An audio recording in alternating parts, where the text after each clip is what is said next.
Warren Buffett कहते हैं कि if you don't find a way to make money when you sleep you will work until you die. मतलब कि अगर आपने सोते हुए पैसा कमाने का तरीका ना ढूंढा तो आपको तब तक काम करना पड़ेगा जब तक आप मर नहीं जाते। यहां वॉरेन बफेट बात कर रहे हैं पैसिव इनकम सोर्सेज के बारे में। तो क्या है ये passive income sources? Passive income sources उन सोर्सेज को कहते हैं जो आपको पैसा बना के देते हैं, जहां आपका पैसा काम कर रहा होता है और आप आराम कर रहे होते हैं, जहां आप एक सोर्सेज को बिल्ड कर दिया है, एक ऐसी चीज को जो आपको पैसा कमा के दे जा रही है और आप आराम कर रहे हैं। बगैर काम किए पैसे का आना, पैसे को कमाना पैसिव इनकम सोर्सेज कहते हैं। पैसिव इनकम सोर्सेज को समझने से पहले हमें एक्टिव इनकम के बारे में जानना बहुत ज़रूरी है, क्योंकि एक्टिव इनकम के बारे में जानेंगे तो हमें पैसिव इनकम सोर्सेज के बारे में पता सही से चल पाएगा। तो एक्टिव इनकम में कौन आते हैं? पहले तो वो जो कि मजदूर हैं, दिहाड़ीदार लोग हैं। वो काम करते हैं, दिहाड़ी करते हैं, घंटों का काम करते हैं, घंटों पर काम करते हैं। जितना काम करते हैं उन्हें उतना पैसा मिलता है, जितने घंटे काम करते हैं उन्हें उतने पैसे मिलते हैं, जितना वक्त देते हैं वक्त के बदले में पैसा लेते हैं। दूसरी कैटेगरीज ये है कि एम्प्लॉयड और सेल्फ एम्प्लॉयड। अब एम्प्लॉयड में क्या है कि एम्प्लॉय जो होते हैं कि वो किसी कंपनी में काम कर रहे हैं, सैलरी पे काम कर रहे हैं, कहीं पे चार्टर्ड अकाउंटेंट्स हैं, कहीं पे जॉब होल्डर हैं, तो वो मंथली लेते हैं, पूरा महीना काम करते हैं, महीने के बाद सैलरी लेते हैं। सेल्फ एम्प्लॉयड कौन है? इनमें आ जाते हैं doctor, lawyer, skill holders, freelancing पर बैठे हुए कुछ लोग वगैरह वगैरह।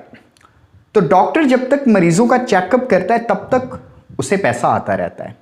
एक लॉयर जब तक केस लड़ता है तब तक उसे पैसे आते रहते हैं। जब वो केस नहीं लड़ता उसके पैसे आने बंद हो जाते हैं। तो ये लोग खुद के लिए काम करते हैं, खुद का काम करते हैं। स्किल होल्डर्स जिनके पास हुनर्स होता है वो जितना काम करते हैं उन्हें पैसे मिलते हैं। तो पैसिव इनकम सोर्सेज इनसे अलग है।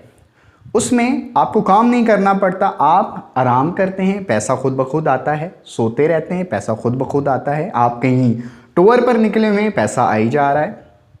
तो आज मैं आपको 5 ऐसे बिजनेस आइडियाज दूंगा, पैसिफिक बिजनेस आइडियाज दूंगा, जिससे आप भी सोते हुए, चलते हुए, घूमते हुए पैसा कमा सकेंगे। जिसमें नंबर 1 पर आता है रियल एस्टेट। अब रियल एस्टेट में 2 कैटेगरीज हैं पैसिव इनकम सोर्सेज को जनरेट करने की। अगर तो आपके पास कोई प्रॉपर्टी है, जैसे घर है, कोई फ्लैट है, कोई दुकान है, कोई प्लॉट भी है, इवन कोई प्लॉट है, तो भी आप अपने घर को, दुकान को, आप अपने फ्लैट को रेंट आउट करते हैं। अब रेंट आउट करने के बाद मंथली आपकी पैसिव इनकम सोर्सेज जनरेट होने के बाद इनकम आनी शुरू हो जाएगी। आपने तो कुछ नहीं करना, आपने एक दफे को या दुकान को या फ्लैट को रेंट आउट कर दिया, उसके बाद मंथली पैसे आए जा रहे। तो ये हो गया आपकी पैसिव इनकम सोर्सेज जनरेट होना। दूसरी कैटेगरी में ये है कि अगर आपके पास कोई प्लॉट, घर या दुकान या कोई फ्लैट नहीं है, तो आप स्टेट के किसी भी कंपनी में अपने थोड़े बहुत पैसे इन्वेस्ट कर दें, क्योंकि कंपनी होती है वो रियल एस्टेट की, तो वो ऑलरेडी काम कर रही होती है। बिल्डर उसमें बैठे होते हैं, उसमें टाउनशिप वाले लोग बैठे होते हैं जो प्लॉट टाउन बनाते हैं, प्लॉट बेचते हैं आगे। तो आप उनमें पैसा इन्वेस्ट कर दें। अगर आपके पास नहीं है इस तरह की कोई प्रॉपर्टी, तो जैसे जैसे उनके प्लॉट्स, घर बनाकर वो सेल करते रहेंगे, वैसे वैसे आपको इनकम आती रहेगी। तो दूसरी इनकम सोर्सेज इस तरह से जनरेट हो सकते हैं दूसरी कैटेगरीज में। दूसरे नंबर पे जो मेरा बिजनेस आइडिया, मैं पर्सनली उसको बड़ा लाइक करता हूँ, वो है स्टॉक एक्सचेंज मार्केट। अब हमारे पाकिस्तान में बहुत सारे लोग स्टॉक एक्सचेंज मार्केट के बारे में नहीं जानते, इतना ज़्यादा नॉलेज नहीं होता, और वो डरते हैं स्टॉक एक्सचेंज मार्केट में पैसा लगाने से। उनको पता नहीं होता, उनके पास इतनी नॉलेज नहीं होती। तो मैं आपको ये बताता चलूँ कि स्टॉक एक्सचेंज मार्केट को कोई खुलाई मखलूक आकर नहीं चलाती, ये कंपनीज़ होती हैं, बहुत ज़्यादा कंपनीज़ होती हैं। पेट्रोलियम की गो कंपनी है, पेट्रोलियम की शेल कंपनी है, जूते बनाने वाली साइज की कंपनी है। तो ये सारी आपको इकट्ठी मिल जाएंगी एक प्लेटफॉर्म पर। आपने थोड़ी सी रिसर्च के बाद कि कंपनी कितना प्रॉफिट दे रही है, कितने इसके शेयर्स की वैल्यू क्या है, गुजरे हुए सालों में इसमें कितने उतार चढ़ाव रहा है, ये रिसर्च करने के बाद आप किसी भी कंपनी के शेयर खरीद लें। शेयर खरीदने के बाद उन शेयर्स में, शेयर खरीदने का मतलब ये होता है कि आप बराह रास्त कंपनी के कुछ परसेंट मालिक बन जाते हैं, हिस्सेदार बन जाते हैं। तो जब कंपनी को प्रॉफिट आता है तो कंपनी डिविडेंड पॉलिसी के तहत तमाम शेयर होल्डर्स में प्रॉफिट को तकसीम करती है। तो आपने बस एक दफ़ा पैसा लगाना है, उसके बाद वो कंपनी के आप किसी हद तक मालिक बन जाते हैं। प्रॉफिट आने के बाद आपके हिस्से की प्रॉफिट आप तक पहुंच जाती है। तो आप चाहे लंदन में बैठे हैं, चाहे पाकिस्तान के किसी हिल स्टेशन में बैठे हैं, चाहे सो रहे हैं, चाहे जाग रहे हैं, जो भी कर रहे हैं, आपको पैसा आता रहेगा। ये था दूसरा पैसिफिक इनकम आइडिया। अब तीसरा क्या है? Book writing. अब आप कहेंगे कि हम कौन से राइटर हैं भाई जो बुक लिखेंगे, हमसे तो ना हो पाएगा। तो ये मैं उस राइटर की बात नहीं कर रहा हूं। वो राइटर तो समंदर की गहराइयों में डूबकर अल्फाजों के ऐसे ऐसे सुच्चे मोती निकाल लेते हैं कि जिन्हें सुनहरी हरूफों में लिखना इंसान पर लाजिम हो जाता है। तो आप क्या लिख सकते हैं, मैं बताता हूं। आप अपनी लाइफ पर किताब लिख सकते हैं, आप अपनी ज़िंदगी में हो गुजरे हादसों पर किताब लिख सकते हैं, आप अपनी सक्सेस पर किताब लिख सकते हैं, आप अपने फेलियर पर किताब लिख सकते हैं, आप कुछ भी लिख सकते हैं। आप कोई ऐसी स्टोरी जो आपके दिमाग में चल रही है, आप उसको लिख डालें। किताब लोग पढ़ते हैं। अगर आप अपनी किताब लिखकर मार्केट में इंट्रोड्यूस करवाते हैं तो वो भी एक पैसिव इनकम जनरेट कर सकती है। महीने की 5-6 किताबें भी अगर आपकी बिक जाती हैं तो आप एक बेहतरीन पैसिव इनकम सोर्सेज से इनकम जनरेट कर सकते हैं।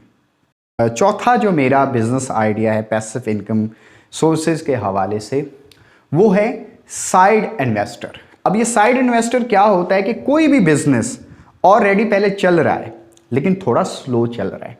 आप ऑब्जर्व करते हैं कि ये कोई मोबाइल वाली दुकान है, अगर इसमें ज़्यादा प्रोडक्ट पड़ी हों तो ज़्यादा चल सकती है, आप उसमें इन्वेस्ट करते हैं। आपको लगता है कि ये छोटा होटल अगर इसमें ज़्यादा इसको अपग्रेड किया जाए तो यहाँ ज़्यादा लोग आ सकते हैं, ये और ज़्यादा चल सकता है, आप उसमें इन्वेस्ट करते हैं। आपको लगता है कि किराना स्टोर, अगर आपको लगता है कि यहाँ पे अगर इसको किराना स्टोर से एक मार्ट की शक्ल दे दी जाए तो यहाँ बहुत अच्छा चल सकता है, ज़्यादा प्रोडक्ट यहाँ पर ला दी जाए तो लोग खरीदेंगे। तो ये होता है साइड इन्वेस्टर कि आपने पैसे लगाने हैं, छोटे बिजनेस पर लगाएं, और जो लोग पहले बिजनेस कर रहे होते हैं करना उन्होंने है, आपने सिर्फ पैसे लगाने पर हिस्सेदार बन जाते हैं और आप फिर इनकम जनरेट कर लेते हैं। वहाँ से आपको कुछ नहीं करना होता, आपकी प्रॉफिट आप तक पहुँचती रहती है। अब पांचवा बिजनेस आइडिया और मोस्ट इंपॉर्टेंट जो है वो है रोड कंस्ट्रक्शन कंपनीज में इन्वेस्टमेंट करना। अब ये कैसे होता है? जितनी भी रोड साइड्स बनाने वाली कंपनियां होती हैं, इनके पास बहुत बड़ी बड़ी और बहुत छोटी भी मशीनरीज होती हैं। तो ये सारी मशीनरीज कंपनीज की अपनी नहीं होती, कुछ ये लीज पर लेते हैं और कुछ ये रेंट पर लेते हैं। तो आपने क्या करना है, आपने चंद मशीनें, कोई एक मशीन जैसे tractor trolley, growing loader, excavator machine, इनमें से कोई भी लेकर आप या तो इन्हें लीज पर दे दें या फिर इन्हें रेंट आउट कर दें। तो ये मंथली आपको प्रॉफिट देती रहेगी और लॉन्ग टर्म तक चलेगी, क्योंकि मेंटेनेंस जो है वो कंपनी खुद करवाती है। रिपेयरिंग मशीन की जो होती है, जैसे किसी मशीन में कोई ख़राबी आ जाती है तो वो कंस्ट्रक्शन साइड्स वाली, जो रोड कंस्ट्रक्शन साइड्स वाली कंपनी होती हैं, वो खुद उन्हें ठीक करवाती हैं। तो आपको वो भी पैसे नहीं देने पड़ते, तो आपको मंथली जो है वो पे करते रहते हैं, आपकी इनकम बन जाती है। ये था पांचवा इनकम सोर्सेज जो कि पैसिव इनकम के रिलेटेड है और पैसिव इनकम में आता है। तो मैं अब्दुल जब्बार अहमद आपके लिए मज़ीद ऐसे ही रिसर्च के बाद बहुत सारे बिजनेस आइडियाज़ लेकर आने वाला हूं, और आप मेरे इस चैनल को सब्सक्राइब करें और मज़ीद मेरी वीडियो को देखने के लिए बेल आइकन को भी दबा दें ताकि जब मेरी वीडियो आए तो आप तक पहुंच जाएगी। अगली वीडियो तक खुदा हाफिज़, अल्लाह निगहबान, और अब्दुल जब्बार को दीजिए इजाज़त।